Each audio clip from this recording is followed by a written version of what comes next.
Well, thank you all for coming. This is a very significant event, a very significant book by three significant people, and I'm glad to be introducing two of them here, very much so. But the book is The Myth of American Inequality, How Government Biases Policy Debate. And Phil Gramm to my right and John Early to my far right are the two authors who will be here and will speak about it. So both are good friends. Phil, of course, used to be an economist professor. I kind of like those kinds of people. He was also a senator. I kind of like those kind of people too. He was an investor, UBS for one thing, and private equity for another. I've learned about that so much. So thank you so much for being here, Phil, and we're anxious to hear what you and John have to say. John is former assistant commissioner to the Bureau of Labor Statistics and has been so much engaged in these facts and these issues, which we're anxious to hear about. So welcome to Thank you. Hoover and Stanford. It's great to have you both here, and however you want to proceed is fine with us. Well, why don't I just do it sitting here? Will that work for you, John? Yeah. First of all, thank you so much for coming. We want to talk about a book we've written, and let me tell you immediately that the biggest problem that I have in talking about it is that while we document every word we're going to say here, it's still hard to believe. So let me just start. My objective is try to give you a short summary of what the book covers. John's going to show you some of the charts and numbers, and then we're going to throw it open for questions, which is what we really look forward to. Our reading of history and our perception of the present has a profound effect on the future. And in the last 100 years, especially since the dawning of the information age, government statistics have become an important part of how we read our well-being. Now, we can sense how we feel, we can sense how happy we are, but in gauging our well-being relative to other people, in looking at the general well-being of the country, we use economic statistics. Probably the most important economic statistic we use is a census measure of income. It's important because it's the basis of our calculation as to what is happening to income. It's important because we calculate the poverty rate from it. It is important because we use it as the foundation of gauging income inequality in America. In the last quarter century, private studies by economists and studies within the government have found that the census measure of income is very hard to reconcile with what people are actually consuming and the assets they actually own. It also has become clear in the last decade or so that there is a huge gap between the findings of the Census Department in the measure of income and other findings by other government agencies. So let me just give you two glaring examples. The Census Bureau puts out an annual number on household income. The Bureau of Labor Statistics puts out an annual number on household consumption. And for the last decade, the bottom 20% of income earners in America have consumed twice as much as their income. The second quintile of income earners have consumed 11% more than their income on average.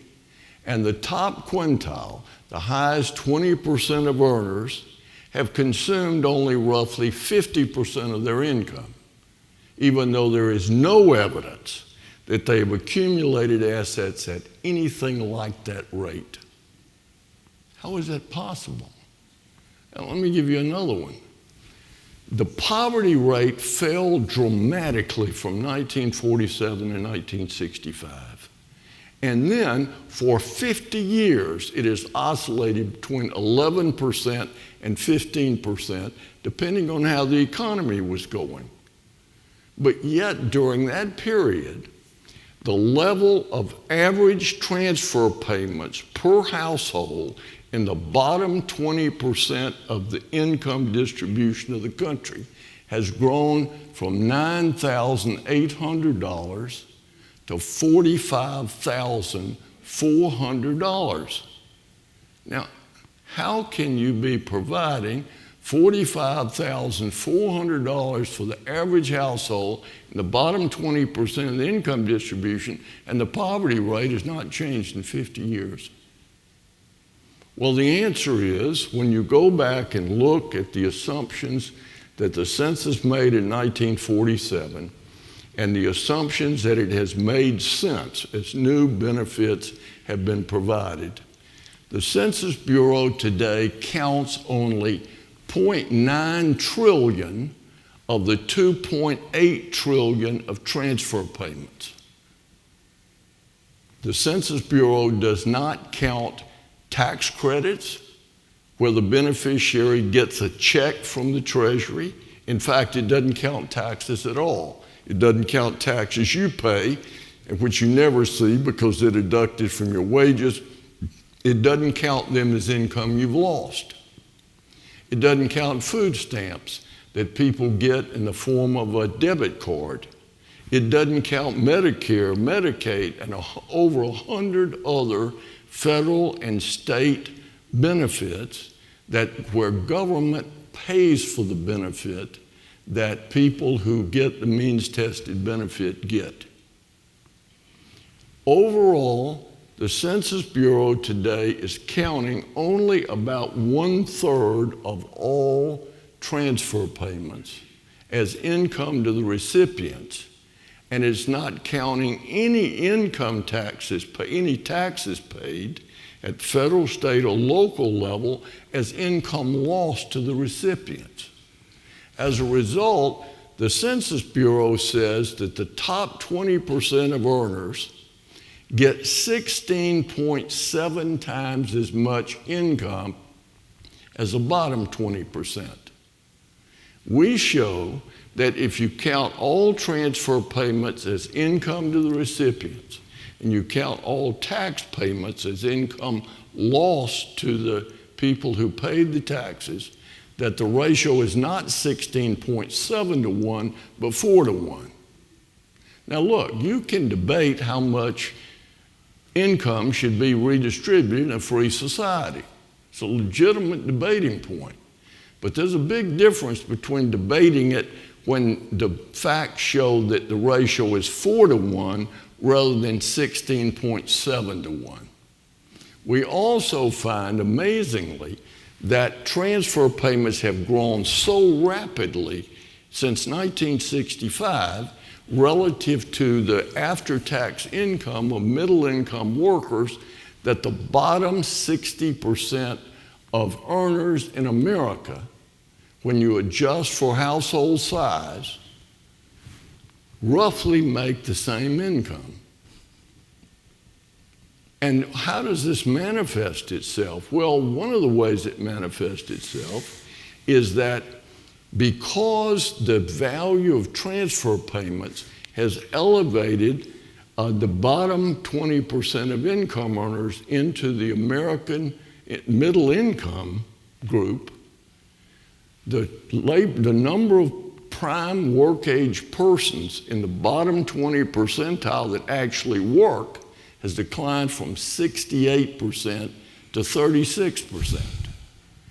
The percentage of people in the second quintile that work has fallen, and the new transfer payments that were created during the pandemic started to erode the work effort among middle-income Americans. We find that when you count all transfer payments as income, that the poverty rate in America is not 12%, but roughly 2 to 3%.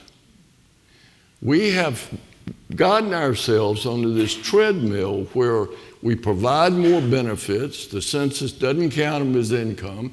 Congress provides more benefits. Census doesn't count them as income. And yet, while we are providing benefits to people who've long ago stopped being poor by the way we define poverty, we've still got a hardcore group of people of about 2% that because of mental illness and because of drug addiction and because of the inability of people often to take care of themselves, they're totally unreached by these programs. You have all heard some variant of what the Economist magazine says when it says it is universally acknowledged that inequality is high in the West and growing. Bernie Sanders says income inequality is obscene and unsustainable. We show that if you count all transfer payments as income and you reduce income by the amount of taxes that people pay, that rather than the distribution of income, rather than income inequality growing by 22%, which the census shows, we show it has actually declined by 3%. We talk about the Consumer Price Index. There are 5 price indices that are used to index everything from taxes to spending. We show that there's a great variability among them, and which one we choose has a profound effect. We also look at causes of earned income inequality. Why do some people make more money than others? Interestingly enough, and hardly surprising, people who work make more income. Secondly, people that have a larger quantity and quality of education make more income. We look at the super rich. Who are these people? Where did they come from? What is the economic effect of their fortunes? Who benefited? Do they pay their fair share of taxes? We show with hard evidence from the Internal Revenue Service that up to 1% of the top earners in America face an increasing marginal tax rate. There are roughly 400 households that, because of how much money they earn, the way they earn it, the amount they give to charity, have a dip in their rate. Not a huge dip, but a dip. We show, I think, convincingly that America has the most progressive income tax system in the world by a big margin. The top 10% of earners in America pay a larger share of income taxes than the top 10% of earners in any other country on the face of the earth. And the bottom 90% pay less than earners in any other place on the face of the earth. We show that when tax rates were 91% under President Kennedy, that virtually nobody paid the tax rate. In fact, President Kennedy cut the rate to 70, arguing nobody's paying it, but it's discouraging economic growth. We show that tax rates today, effective rates paid by the top 1% and top 10% at 37% marginal rate, that the average rate collected is higher today than it was when the rate was 91%.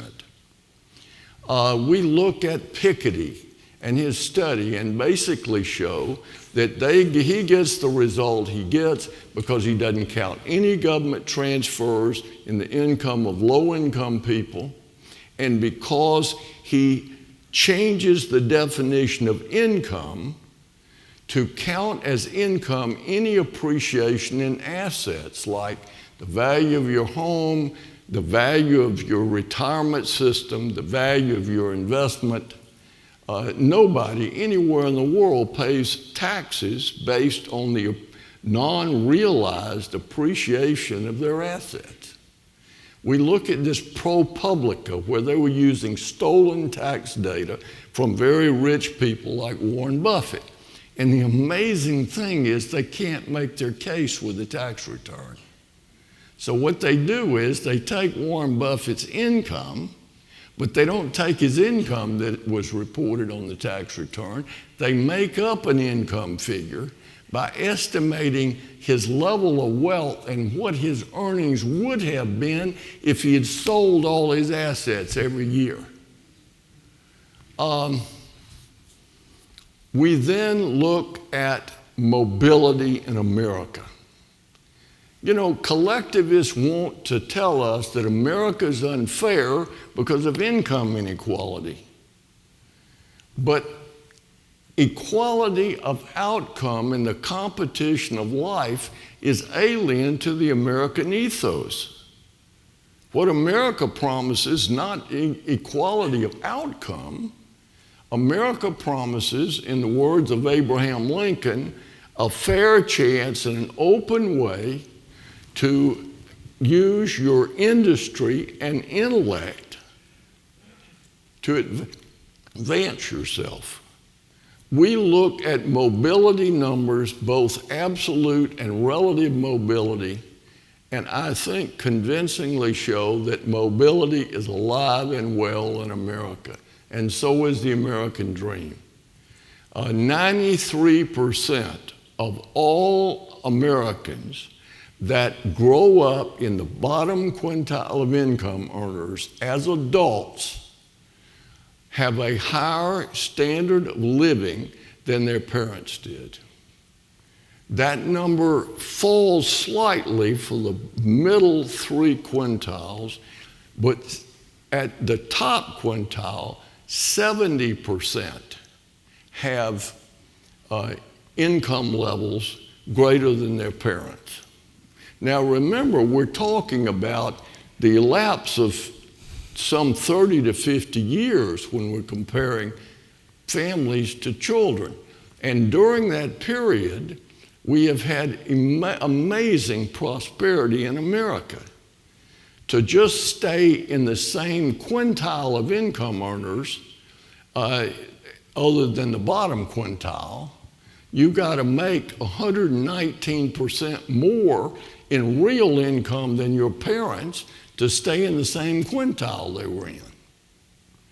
We find that among the three quintiles in the middle, there is great mobility. People go up, people go down.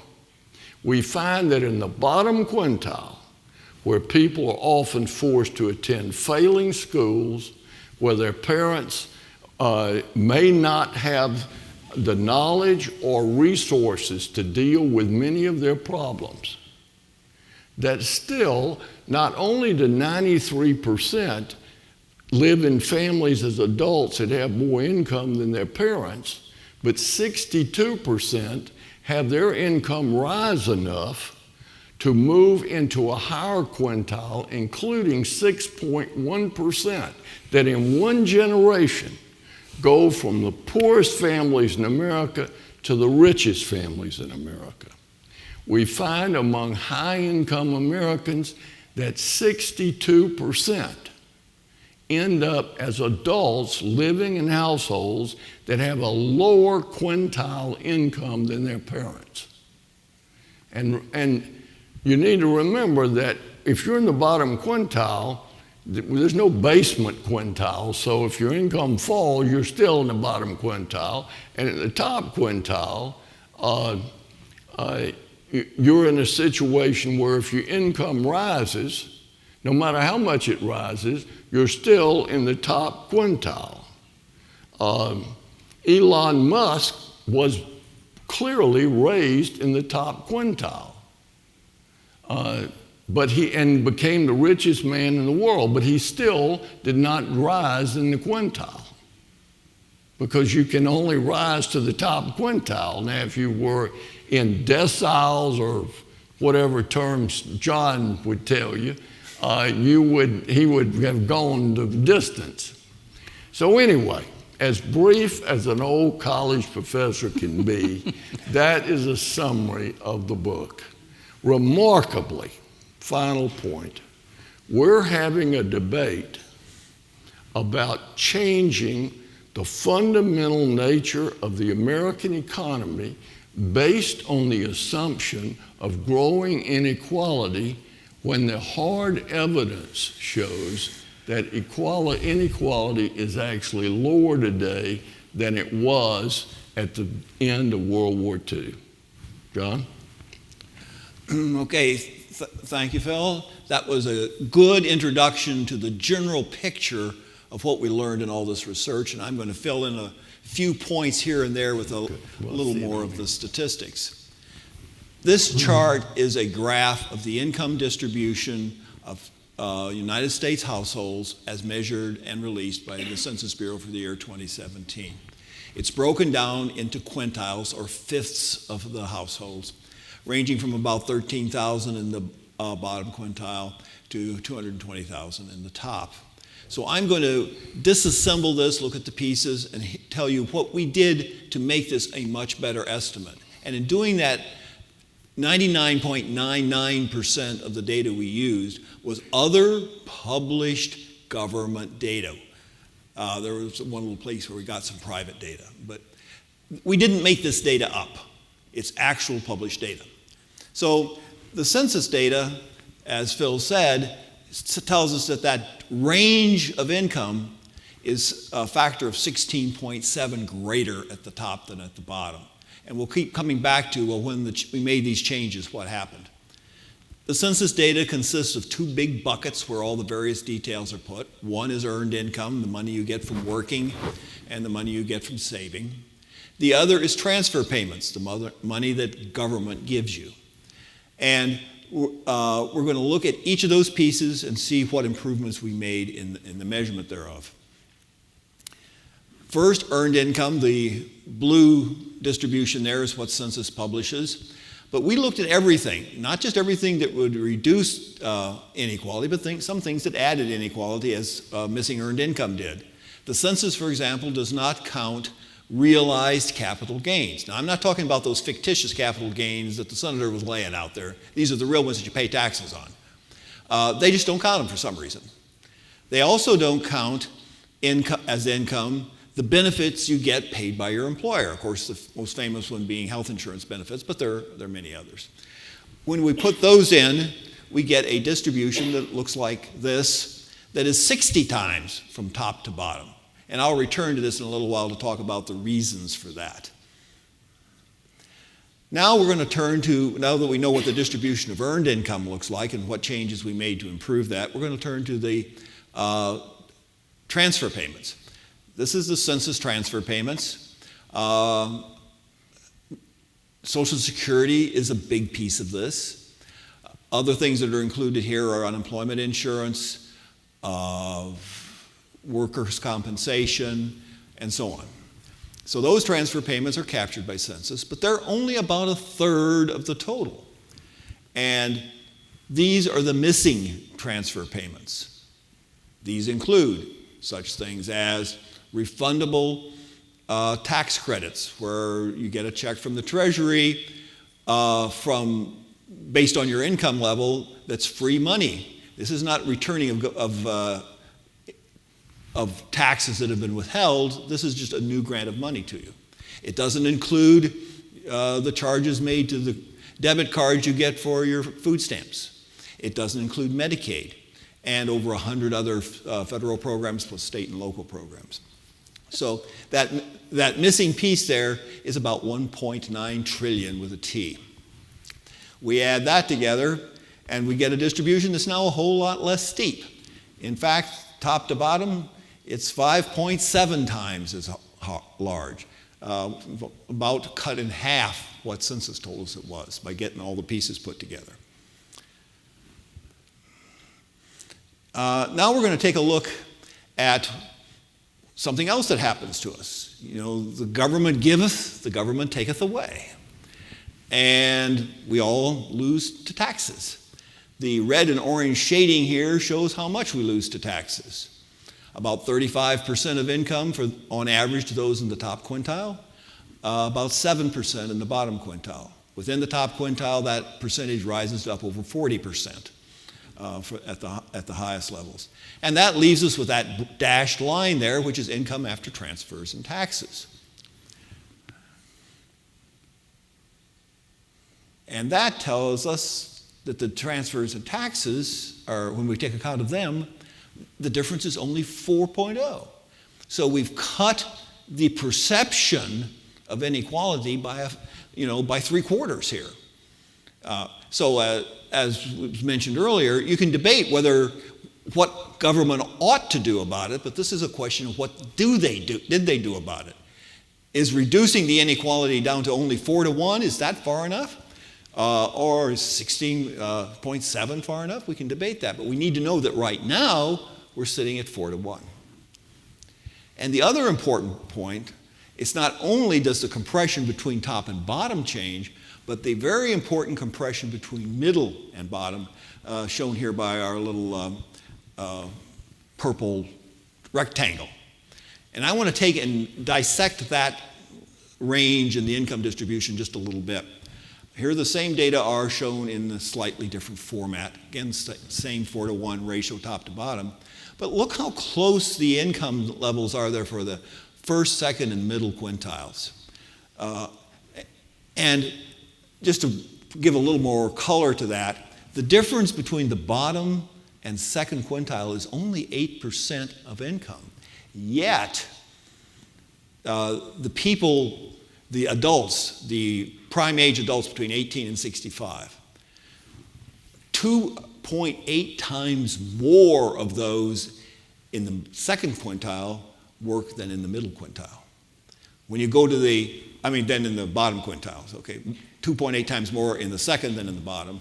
Then when you go to the middle, which makes about 32% more income, but they're more than 3 times as likely to work. So there a lot more people are working, 3 times as many, and yet the incomes are hardly different. And of those that work, they work twice as many hours in the middle as they do in the bottom. So there's a good deal of difference in work effort. There's disincentive to work because the income differences aren't all that big. Okay, that's from the perspective of the earning side, if you would, and the income side of it. But how about in terms of the well-being of the people in the household? Well, that varies by household size.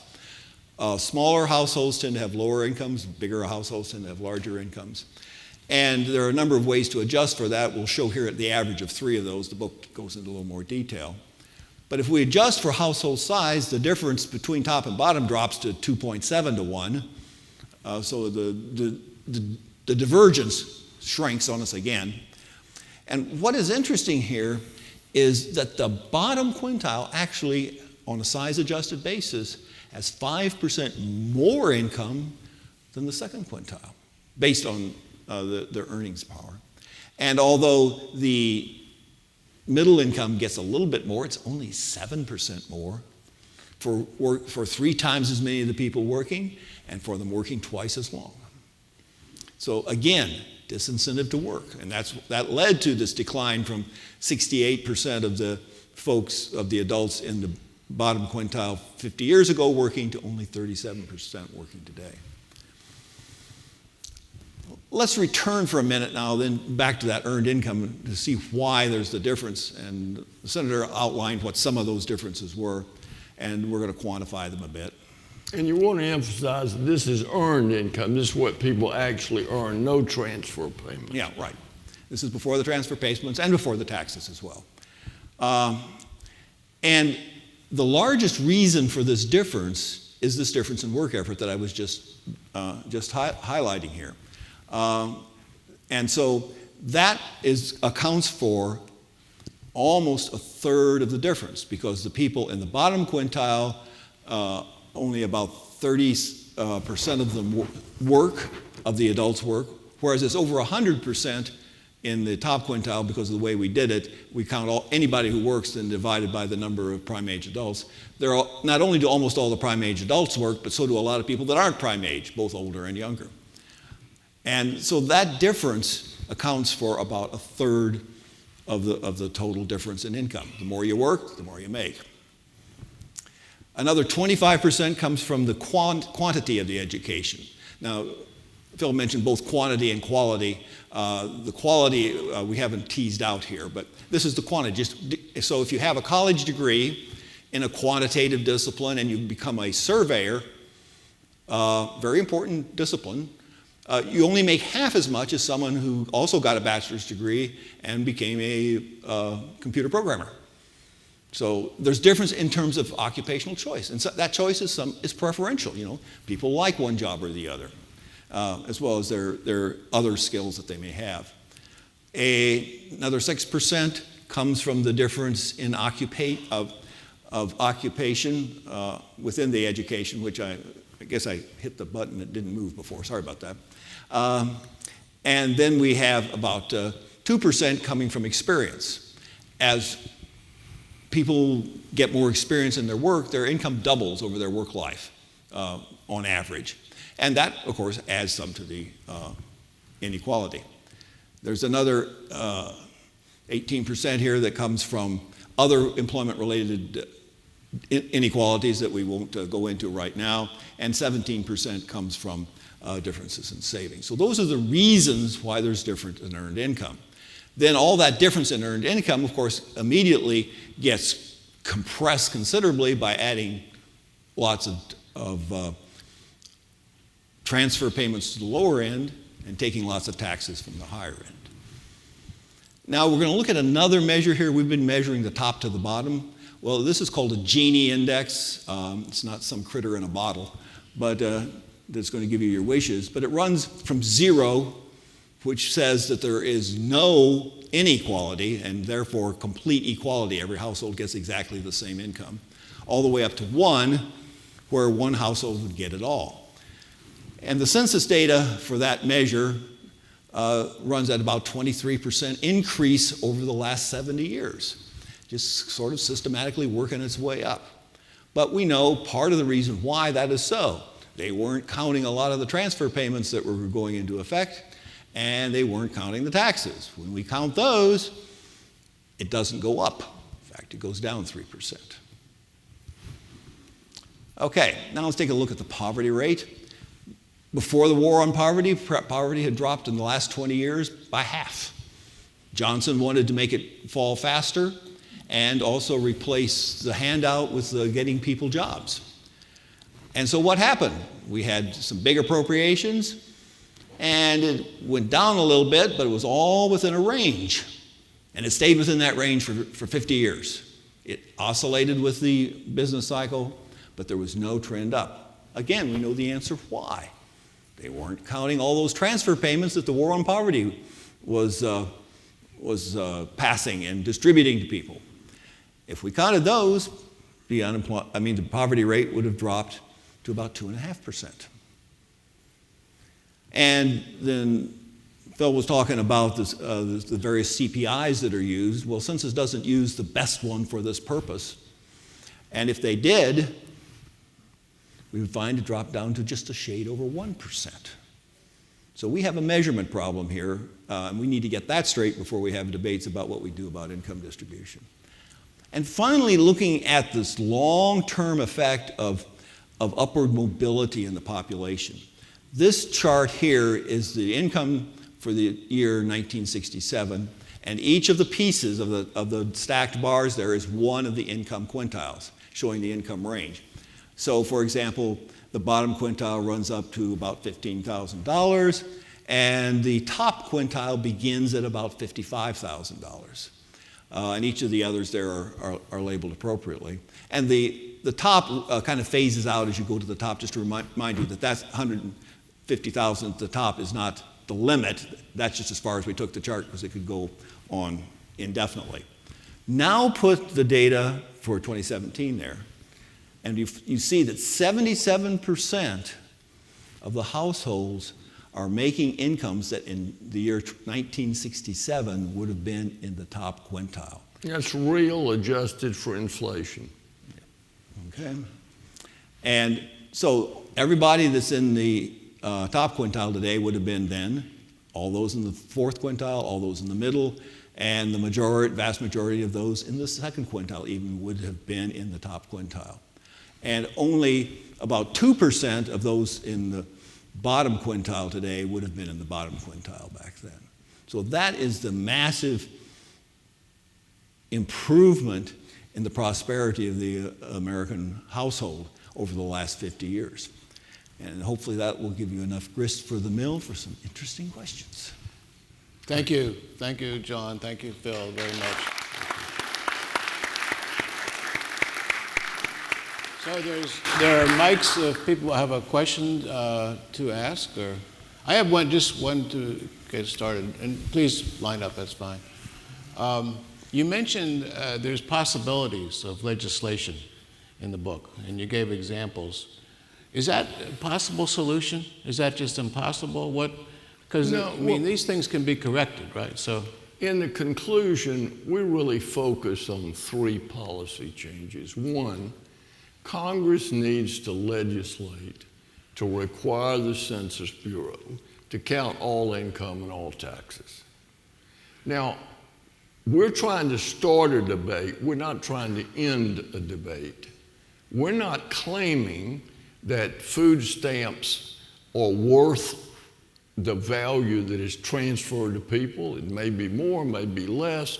Medicaid pays only 70% what you pay in private health insurance if you pay it through private health insurance, but we simply count the average transfer in the income.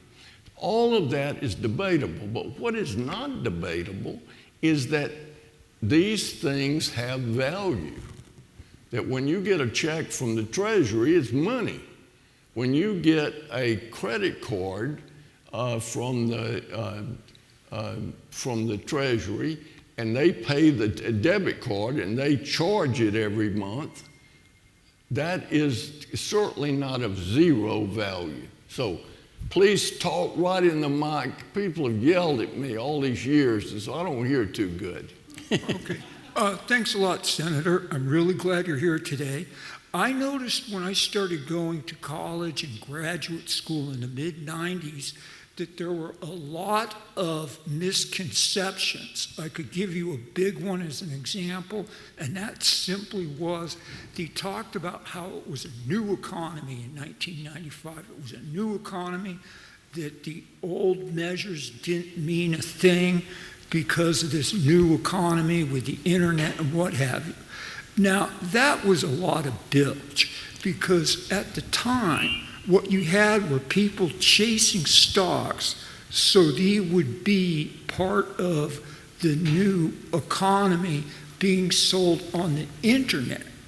Okay, so you want to be the Amazon rather than just a corner market. Of course, everybody wants to grow. So there was this chasing of tech stocks. That's why you had stocks going up without the income to justify it. And people talked of that as a new economy. It was just a temporary condition because it was at the beginning. I ask, why have a misconception? Somebody has a motive to institute it. And that's the question I want to get at.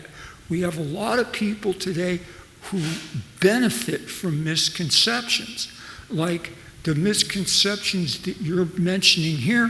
Who do they benefit? Bureaucrats. Well, let me respond by saying that I mentioned the first thing we want to do. We want to require that we get our facts straight. Second, if we're going to continue to provide the level of assistance we're providing, we're going to have a mandatory work requirement for work-age, healthy people who are capable of working. Finally, we've got to do something about improving the quality of primary and secondary education. I failed the 3rd, 7th, and 9th grades. I didn't learn to read until I was in the 10th grade. My father died when I was in the 9th grade, and he had served in the Army during the war. My mama got the $8,000 of GI insurance, which was a fortune. And she was going to send me to college, but she decided, well, I wasn't ever going to college. So she took the money and sent me to private school. Within a week, they figured out I couldn't read. I was reading at the 3rd grade, 9th month level. Changed my life. Now, how many people in inner city schools are like me? How much talent is there that's never, ever discovered? If we're going to create more opportunity, we got to deal with it at that point. Even when they go on to college, people that don't get a good education, primary and secondary level, don't end up majoring in the things that pay.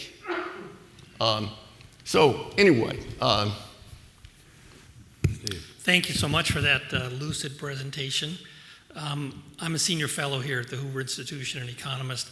The facts you laid out are reasonably well known in the economics profession, but sadly often ignored or obfuscated. So it's really a pleasure to see you lay them out so clearly. And I largely agree with the critique that you've made. I have one comment and one question. The comment involves something that the senator referred to briefly at the end, which is a big chunk of the transfer payments, Medicare and Medicaid in particular, take a form where the outlays may exceed greatly in value the benefits as perceived by the recipient. So I'm not quite sure how you handled that. There are studies that I recall that say the average Medicare dollar or Medicaid dollar is worth only 25 cents to the recipient. So that makes a big difference in your adjustment, and I was wondering how you handled that. The second thing relates to your comments about education, and also crime comes to mind. So this is just a genuine question. Do people in the lower rungs of the earnings distribution today, do they face worse prospects than their counterparts a generation ago with respect to vulnerability to crime, violence, and so on? And do they have less or more access to public schooling of reasonable quality? Thank you. Well, let me say I didn't answer the first question. I realized I had not made the 2 points. We don't get into why this has happened. We don't try to look and see why the census made the decisions it made, why data is calculated the way it is. We just simply want to fix it. We want to get our facts straight. In terms of, are people better off today than they were a generation ago? Clearly, in terms of what people are capable of producing, the answer is they're better off. Are the schools better than they were 20 years ago? I guess it depends on which schools you go to, and we're not expert enough to deal with that, but I want John to answer the question about the Medicare and the valuing of the asset, of the transfer.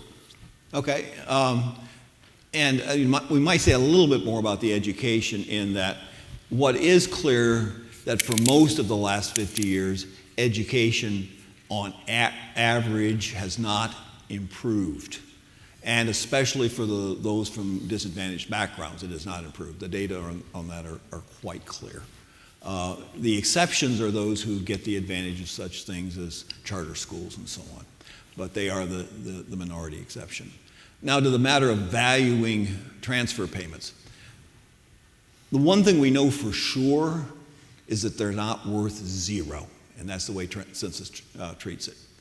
Some of them, it's absolutely clear that they're worth the money that's sent along. You know, you can go buy $1,000 worth of food, and that frees up $1,000 elsewhere for you to spend. The same with the Treasury checks to the refundable tax credits. No doubt that that's what it's worth, is cash. Medicaid and Medicare are a little bit different in the sense that you say, well, they're not that valuable to the recipient. Well, that is perhaps a problem of the design of the program, but it is the amount of money that is put into it. So if you're looking at it in terms of income transfer, that's how much money was transferred. Now, is it worth only 25 cents? Well, there's a solution to that, which is you put some skin in the game. Medicaid has absolutely no cost share at all, and the cost share in Medicare is very minor. So you could redesign those in a different way. It's not a question of how much is transferred. The question is, was it transferred as efficiently as it could be?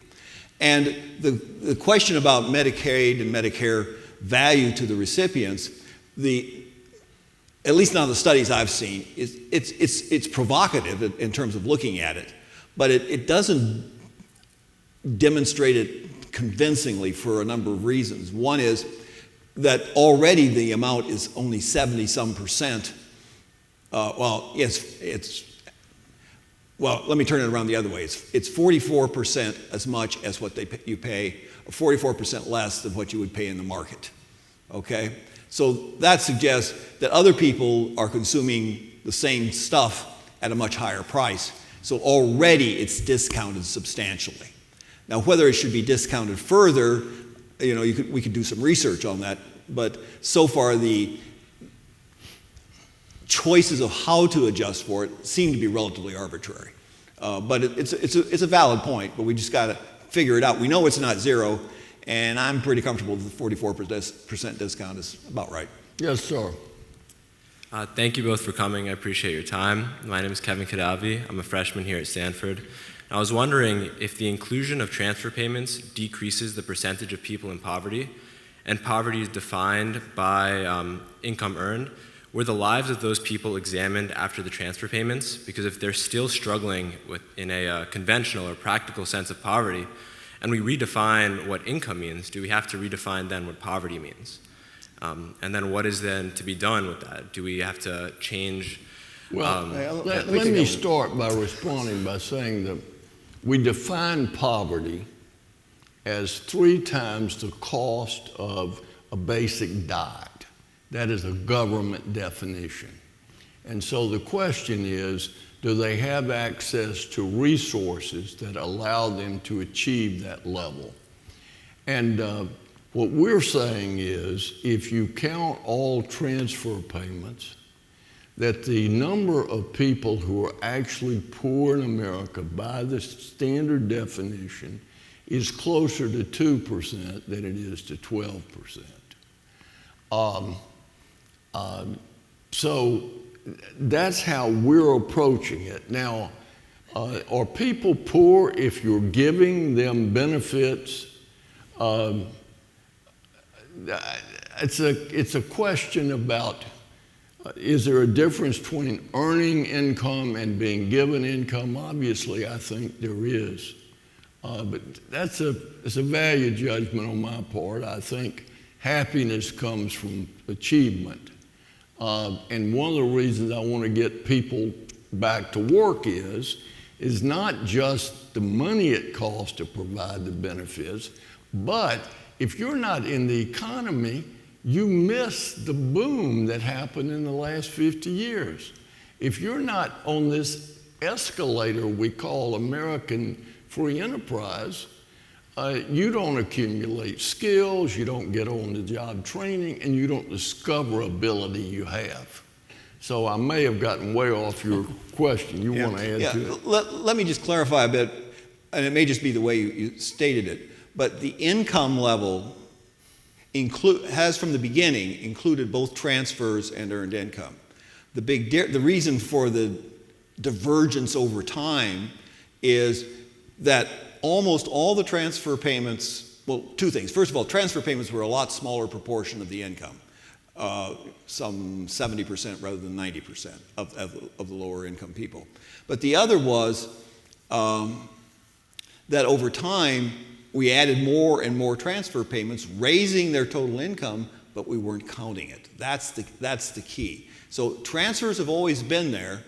The ones that were there 50 years ago are still in the numbers, but they're the only ones in their numbers. All the new stuff that's been added isn't there, roughly speaking. Interesting, thank you. And considering that remaining 2 to 3% of people... Get close to the mic. Thank you. Considering that remaining 2 to 3% of people that still fall within poverty, as you suggested, those with mental illness or disability, what is then to be done with those people who, even after receiving these government benefits, are unable to survive and live in society with the rest of us? Well, let me take the first crack at it. It's clear that our program of pumping more and more and more money into these programs is not reaching these people. And there has to be a different approach when someone's got severe mental illness or they have drug addiction and they can't take care of themselves and any children they might have. There's got to be some new way of approaching it rather than simply increasing the amount of food stamps when they don't even apply for the food stamps. So this is something we don't make a value judgment about, but in my opinion, we got to have something that reaches these people individually. And the point that we've made in the book and elsewhere is the tragedy is we're spending massive amounts of money and we're not reaching the people that are really poor. Thank you. Question? I don't know, could you hear me? Okay. You said that you haven't, you're trying to be dispassionate about the data, which I agree with, but you must have looked at a little bit of the feedback of whether or not people are listening and can what you've done here be pulled into law or change people's mind. And I look around here and I'm guessing the median age is probably about 68. So we don't have a whole lot of young people here. What do you think of, what does your data show on that, or what's your feelings on that? Well, I believe ideas are powerful things. And which just simply, we believe that if you get the facts straight, that society will make better decisions. They may not be the decisions I agree with. But when we're making decisions, when our statistical measures are as far off as they are today, we're making bad decisions. And so there is a growing interest in this issue. That's why we wrote the book. And we're willing to go anywhere and debate anybody about these subjects. And again, we don't think we got any monopoly on the truth, but the point is, we think the case is very strong that we got to change the way that we collect and report statistics so that we can have a debate about what kind of future we want in the country based on what the present is and what the past has been. A question over here.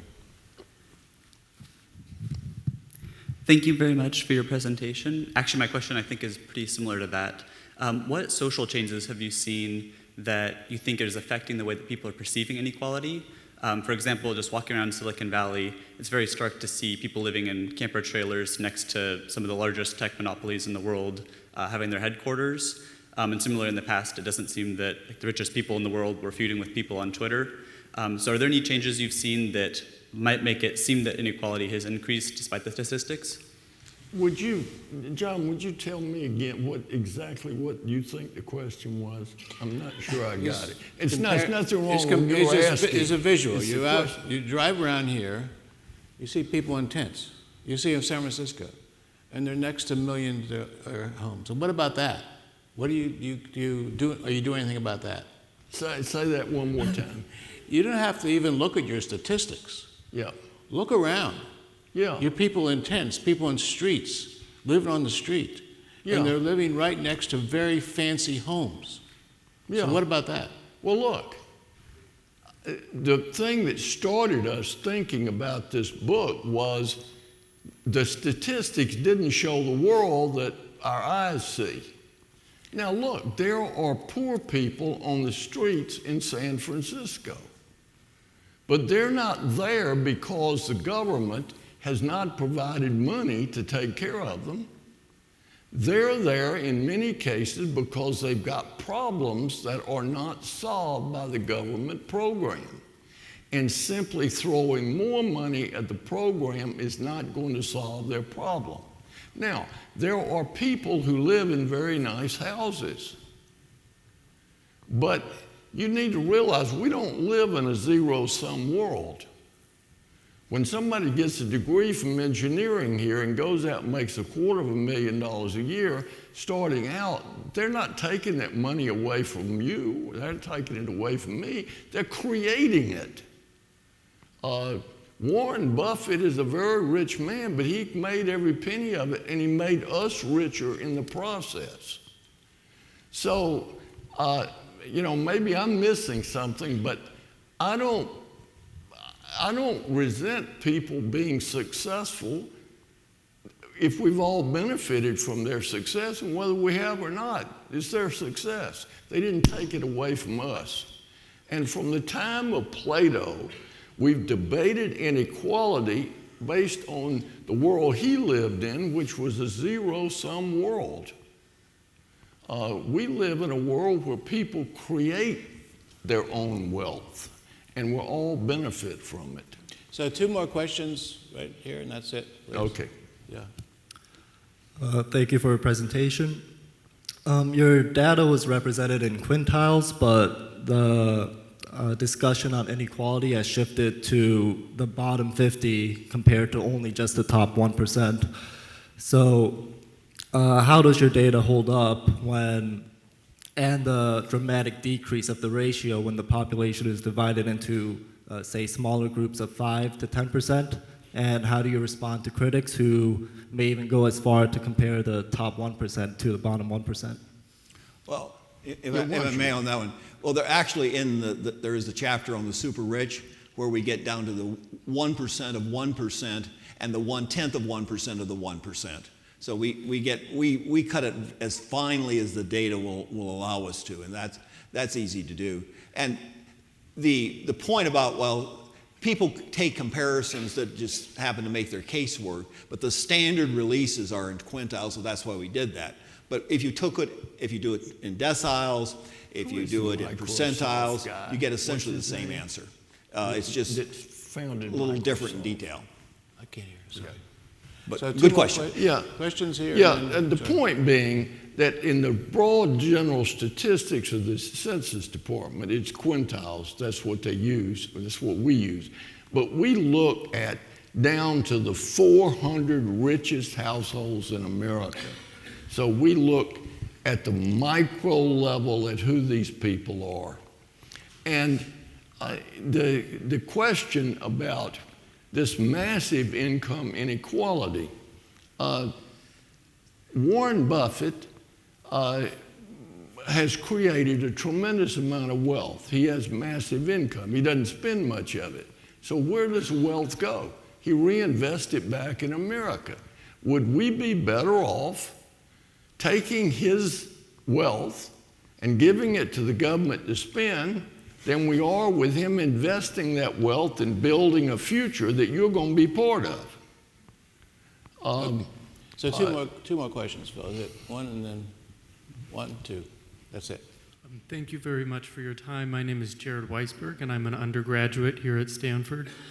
My question is, if you have transfer payments disincentivizing the second and middle quintile from working, that would imply that in order to incentivize them to work, you would reduce transfer payments, or one of the other solutions you recommended was a mandatory wage requirement for the bottom quintile, which in our current society might be difficult to implement. So if you were to reduce transfer payments, how would you do that without detriment to the bottom quintile? Well, we actually have done that. Back in the 1996 welfare reform, there was a aid to dependent children, or to families with dependent children, that had no work requirement, and there were lots and lots of single mothers with kids on that program. It was replaced with a temporary assistance to needy families, and a work requirement was put on it. And lo and behold, large proportions of those single mothers with children went to work. And their poverty level dropped, and the expenditure on that program dropped. And in fact, if you look at 3 years worth of data for total transfer payments, it flattened out. So that principle does work. If you can't work, or if you're trying to find a job and you can't find a job, we will support you in it. But if you're not looking for a job, we're not going to support you in it. And so that leveled it out. And then it started up again because what happened in other programs administratively, they started easing up on their other requirements so that some people who were on that AFDC started moving to other programs and picking up the spending there. But it has worked in one slice, and we just want to make it work across the entire program. The Clinton welfare reform is the most successful reform of my political career.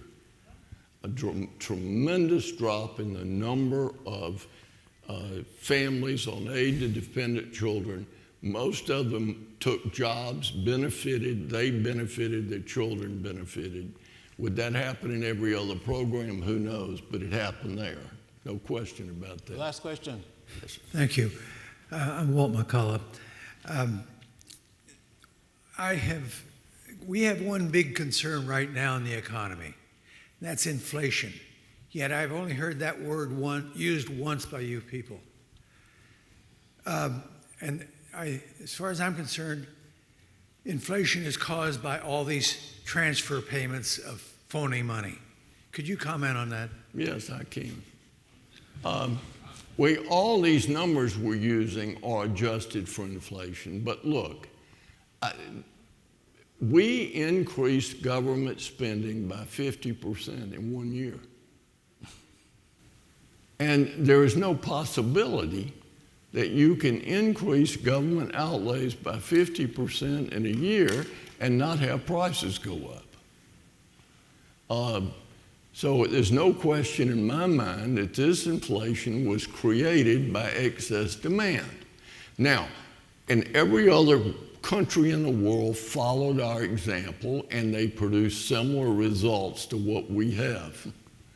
And as a result of this inflation, real wages are now falling. And inflation is like war. They're easy to get into, they're hard to get out of. And my guess is before this is over, there is going to be a lot more negative economic impact before we get out of this inflation problem. The last Trump stimulus was ill-advised. The Biden stimulus was totally irresponsible. We had to do something to try to cushion the blow of the pandemic, but Washington took it as an opportunity to spend everything that could be spent as quickly as it could be spent. And we filled the gap that the pandemic had created 3 times over with new spending. And when that happened, there was no way that there could be anything except the inflation that we've had. So this was made by bad policy. Now, the pandemic contributed, but trying to blame this on supply chains when you increase spending by 50% is preposterous.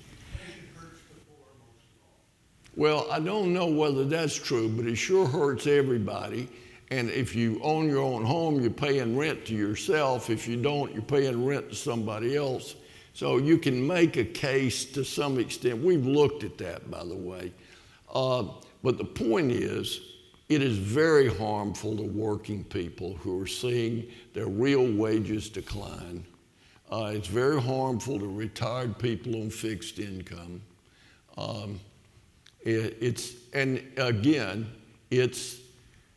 We're not through it yet. And I'm afraid, I hope I'm wrong, that it's going to be difficult to bring the inflation rate down. Phil, thank you so much. John, thank you so much. Thank you.